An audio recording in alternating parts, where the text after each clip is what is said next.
Terence Crawford coming through in impressive fashion with the fifth round technical knockout of Hank Lundy, Hammerin Hank Lundy. He was hammering in the first round anyway, man. He was catching Crawford with some good shots there early.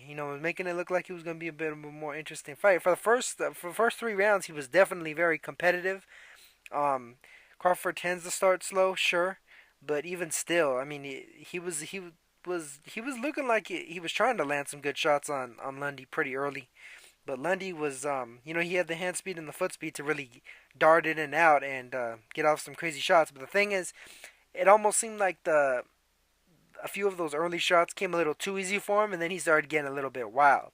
And see, when he started getting wild is when he started opening up opportunities for Crawford. And then once Crawford really sat down in the southpaw stance, that's when he really started measuring Lundy out, especially for the big left hand. And allegedly, that's what stopped him. That's what hurt him badly, and then continued on and pounded on the punishment and stopped him, as well as a couple of nicely placed right hooks, man.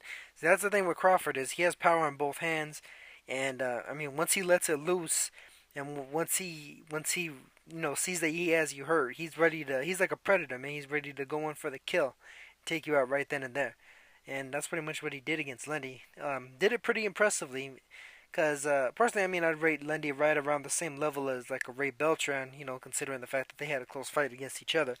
And I mean, albeit even though he doesn't have the iron chin of Beltran, just the fact that Crawford was able to go in there, take him out, and take him out in style the way he did was a very good job from Crawford. That's pretty much what he should have done in his last fight against Derry Jean. Albeit I'd rank Lundy higher than Jean.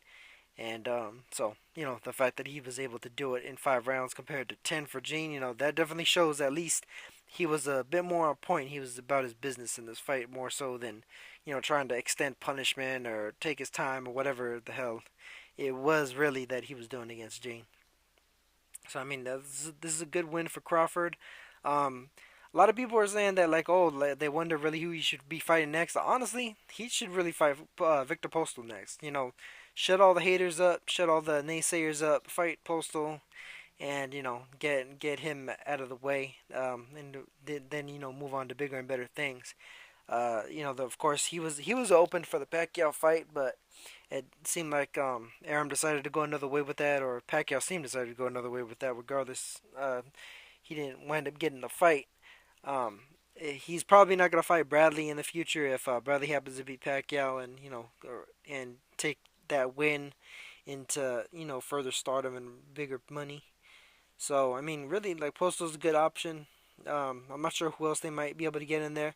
I don't know if they might be able to get Herrera in there if they'll be able to offer him enough money to make it worth his while. Because I know he had turned it down before because he thought they were trying to lowball him as they had been, with a couple of the other fights. Or even if they put him up against Benavidez, that'd be a good fight. If Benavidez can make the weight anyway. I know Benavidez is a tall guy for the weight class, and just a big guy overall for that weight class. He had a lot of trouble making that weight. He made I think 149 for his last fight or something ridiculous. He's probably gonna be moving up before too long if he does wind up staying for maybe one or two more fights at 140. And shit, even Crawford could move up if he really wanted to. If they could get a pop in with some of the guys from across the Cold War lines, though, I mean, you got Adrian Broner still out there. You got Adrian Granados out there, Amir Imam out there. They got some pretty good opponents out there that I'd really like to see Crawford take on. Test his skills against. It seemed like they had been stepping down a little bit since he first won his title, and really I think it's time to really start ratcheting that competition back up. I think Crawford's ready for any and all of those guys, and they need to take advantage of his physical prime while he has it. Of course he's still progressing skill wise, but there's only so far you can go with regard to that, especially once you get all the money involved. Guys sometimes they get a little lackadaisical. I mean, hopefully that doesn't happen with Crawford, but you never know. So while he's in his physical prime and while he's in his mental prime, able to really focus on the sport the way an elite level athlete should, then I definitely want to see him get tested to to as big of a degree as there's opponents for him to be tested at such a degree.